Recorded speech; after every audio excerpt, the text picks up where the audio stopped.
Wouldn't you know it, I get to the nets and my starter setup that's been working good wouldn't work at all.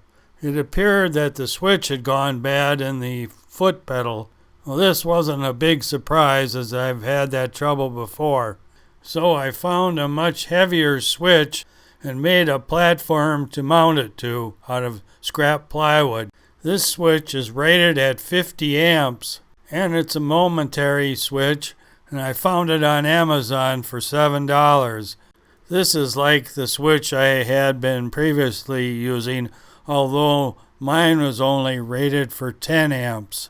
This is the old switch taken apart, and I don't think it actually burnt up, but I think the little switch mechanism broke, which looks pretty fragile.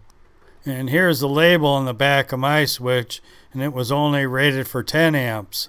The cable that came with the switch burnt up one time, and I replaced that with cable from a coffee maker, thinking that would be plenty heavy. But if the cable wasn't heavy enough, the switch probably wasn't either. So I tried out my new switch on an OS19, but I didn't have a large enough acorn nut to start with.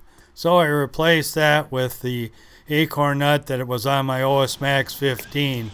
So I put a little fuel in my engine to lubricate it and tried it out today, and it seemed to work just fine. So I'll have to paint it with something fuel-proof. The stool that my starters are mounted to is collapsible, and I can fit it in my small car.